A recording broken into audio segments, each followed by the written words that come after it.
皆様こんにちは。地理学出身ジオラマ制作担当のアトリエモリジです。今回は先日公開しました京急線のジオラマを電車が走行する動画で簡単にご紹介しました京急本線の八丁畷駅から鶴見市場駅間をイメージしたジオラマ作品、路地裏の超特急をゴミ屋敷の制作の裏話などの初公開のお話を含めて音声解説でご紹介してまいります。僕が川崎区が大好きになった多様性や包容力、そんな様々をこの作品に凝縮しました。作品は TMS レイアウトコンペで賞をいただき、鉄道模型趣味2022年3月号に掲載いただきました。短い動画にまとめていますので、最後までお楽しみいただけましたら幸いです。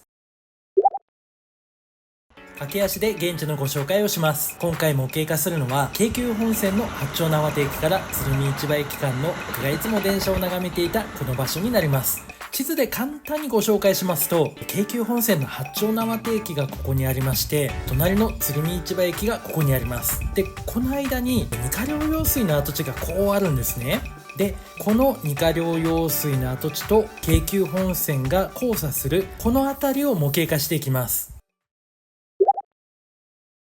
作品は僕の部屋にある IKEA の飾り棚に収まるように幅 285mm 奥行き 190mm のボードに制作しました。今回の制作編は皆様がより動画をお楽しみいただけるようにゴミ屋敷の制作に特化してご紹介します。制作した頃仕事がめっちゃ忙しくって、でも札幌に住んでいた時よりは制作時間が取れましたんで、完成させることを目標にこの画像を札幌に住んでいた時に作ってたジオラマの制作画像なんですけど、スクラッチが全然進まなかったんですよ。ってわけで今回の作品は既製品を使って作ることにしました。いつも電車を眺める場所を再現するだけじゃなく、僕が川崎区を好きになったきっかけの街の多様性とか包容力をアレンジしながらジオラマで再現していきます。この建物がゴミ屋敷になるんですけど、最初は普通に住宅街として作っていました。なのでこんな感じで家の前にたくさん植木鉢を並べたり、道路に動物対策のペットボトルを置いたり、ベランダには物干し竿を再現したり、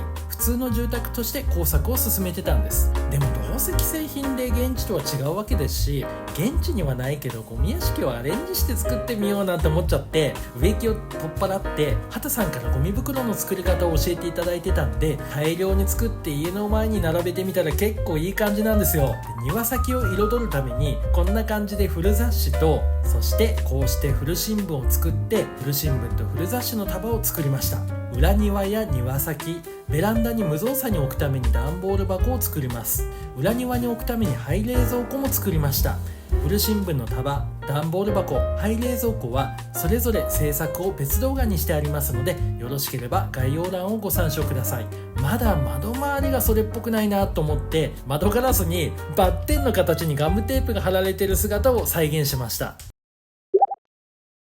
このガムテープなんですけど、本物のガムテープを細く切り出して窓ガラスに貼っています。ゴミ屋敷の全貌がこちらです。ベランダのフェンスの柱はこんな感じでわざと何本か折ってまして、お隣のお家の洗濯物、これ自作したんですけどやっぱ失敗しちゃってて、失敗したやつをこんな感じに無造作にベランダに投げました。またこちらには古新聞の束を置いてるんですけど、これですね、実は分かんなくなっちゃったんですが、壊れたカラーボックスの上に置いてるんです。で、1階には側溝の上にゴミをたくさん並べてて、で側溝の上には玄関へのアプローチのコンクリート板を置いてみました。なお一部の家で再現している境界杭はゴミ屋敷には置いていません。ゴミ屋敷とお隣のお宅の間のここなんですけど、家と家の間のこの狭い空間に板を無造作に立てかけてて、でここには壊れた自転車やゴミ袋を置いています。二課寮用水の跡地の路地のこちら側、壊れたフェンスを再現してて、その前には動物対策のペットボトルをこれでもかってぐらいに林立させてみました。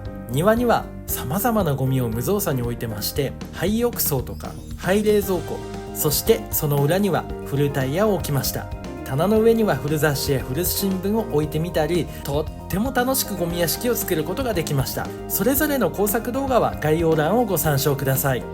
ゴミといえばこのジオラマは初めてゴミ集積所を再現した作品でもあります。今ではほぼ全ての作品で作っているゴミ集積所なんですけど、この作品が記念すべきデビュー作でした。川崎区のゴミネットは黄色だったんで、黄色いゴミネットを再現しています。またこんな感じでカラスさんたちが連帯組んで偵察部隊とか実行部隊みたいに分かれて作業している姿再現してて、これウォーキングで気づいた新発見でした。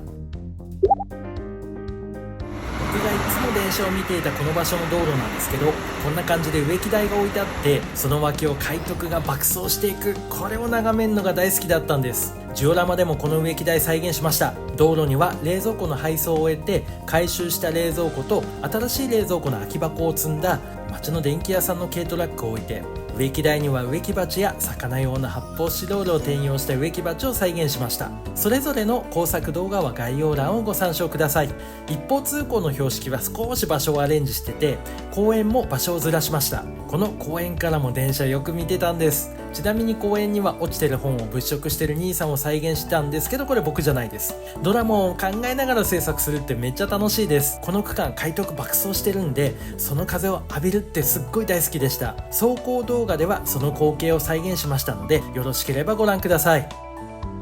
ここでジオラマの全体像をご覧ください。少し斜めに配置した線路に沿うように両側に路地を再現しました。ジオラマの奥から線路に向かう路地が二課寮用水の跡地になるんですけど、これ実は偶然だったんです。暗渠好きなだけに不思議なご縁を感じました。そして現地にはこのようにこの二課寮用水の跡地の上あたりに上下線の線路を横切る溝がありました。ジオラマでもこのようにアレンジしながら再現しています。線路はこんな感じで道路より高いとこにあって、バラストには土留めが設置されていました。模型でも線路を道よりも高い位置に設置して H 鋼とコンクリート板の土留めを再現しています。また線路の向こう側にはケーブルトラフを再現しました。ケーブルトラフは高い位置のものと低い位置のものを再現しています。この辺り横浜市と川崎市の境界になってて、線路に境界標が設置されていました。線路に市町村の境界標が設置されてるって初めて見ました。ここには機械箱をアレンジしながら再現してて、架線柱の基礎の部分も複雑な形状でかわしていく、これを再現しています。その架線柱はグレーのものと少し緑がかったものが設置されていて、どちらもこんな感じでネットが内部に設置されていました。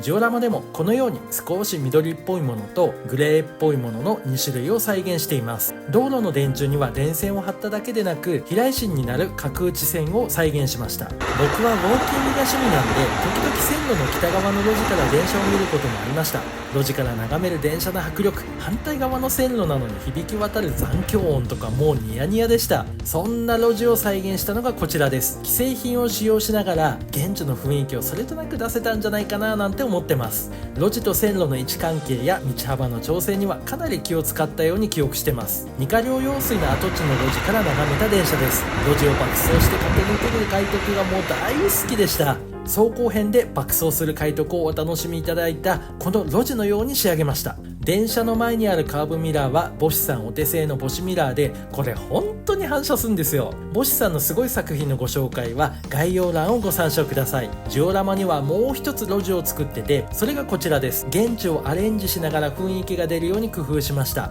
段差スロープはこのジオラマ内だけでも2個かな何個か作ってます。本物の木の板の上に電気メーターを設置して、玄関先には宅配牛乳ボックス、植木鉢、そしてほうきを自作して設置しました。玄関周りは各家庭ともにかなりこだわって作ってまして、こちらのお宅には警備会社の加入シールを貼って、駐車場には自転車を止めて、その脇にはカラーボックスを置いて、上には植木鉢を置きました。お隣との境界には動物対策のペットボトルを置いていて、段差スロープは今度は金属製のものを再現しています。こちらのお宅は玄関に宅配牛乳ボックスを置いて、自転車や植木鉢も置きました。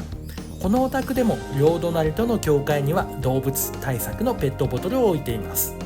ジオラマの端っこのこのお宅は先ほどの警備会社とはまた別な会社と契約している、そんな想像をしながら作りました。玄関前には物置、ちょっと影で見えないんですけど、これ物置なんです。自転車、ペットボトル、そして段ボール箱を置きました。物置脇に段ボール箱って結構多く見かけた記憶があります。実はこの作品は当初は夜景も楽しめました。今は一部街灯や車のライトが断線して点灯しなくなっちゃったんで、ここでは完成当初の姿をお楽しみいただきます。照明システムとは何ぞやみたいな感じだったんで、かなり手探りしながら作っていました。やっぱり何事も経験ですね。たくさん勉強しました。今回も最後までご覧くださいまして誠にありがとうございました。次回もまたお会いできることを楽しみにしております。ありがとうございました。さようなら。ここでお知らせです。ジオラマ制作担当の私アトリエ森路がオーダーメイドのジオラマ制作を始めました。詳しくは概要欄をご参照ください。